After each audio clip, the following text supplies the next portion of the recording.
Hi, Hi, I am Faisal. I am Akif. ഞങ്ങള് ഇന്ന് മുടി വെട്ടാൻ വന്നതാണ്. ആക്കിഫ് ബോയ് ആണ് ഗേളാണ്? Boy. ബോയ്. ഓക്കെ. അപ്പൊ മുടി വെട്ടാൻ പോണേണ്. കാര്യം എന്താന്ന് വെച്ചാല് നമ്മുടെ ചെക്കന കാര്യം എന്താ മോനെ? എല്ലാരും ഇതിനെ പെണ്ണെന്ന് വിളിക്കുന്നത്. അപ്പൊ അതുകൊണ്ടിട്ട് നമ്മൾ മുടി വെട്ടാൻ പോണേ. ഒരു കാര്യം നിങ്ങൾ മനസ്സിലാക്കണം. ഇപ്പൊ നമ്മള് പിള്ളേര് ഒരു സ്റ്റൈലിനൊക്കെ മുടി വളർത്തുന്നതാണ്.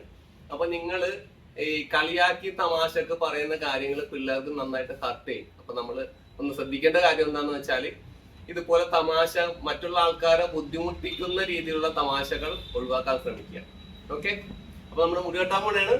നല്ല മുടിയാണ്, ഞങ്ങൾക്ക് ഭയങ്കര ഇഷ്ടമാണ്. പക്ഷെ അവനെല്ലാരും കളിയാക്കുന്നത് കൊണ്ടിട്ട് അവന്റെ ഒരു വിഷമം മാറ്റാൻ വേണ്ടി ഞങ്ങൾ മുടി വെട്ടുക. ഓക്കെ. അപ്പൊ വെട്ടി കഴിഞ്ഞിട്ട് നമുക്ക് ബാക്കിയാണ്. അപ്പൊ എല്ലാരും ശ്രദ്ധിക്കേണ്ട കാര്യം എന്താന്ന് വെച്ചാല് നമ്മള് മറ്റുള്ള ആൾക്കാർക്ക് ബുദ്ധിമുട്ടുണ്ടാകുന്ന രീതിയിലുള്ള തമാശകൾ പറയാതിരിക്കുക. തമാശകൾ പറയേണ്ടത് മറ്റുള്ള ആൾക്കാരെ സന്തോഷിപ്പിക്കാൻ വേണ്ടിയിട്ടാണ്, അല്ലാതെ മറ്റുള്ള ആൾക്കാരെ വേദനിപ്പിക്കാൻ വേണ്ടിയിട്ടാവരുത്. ശ്രദ്ധിക്കുക എല്ലാവരും.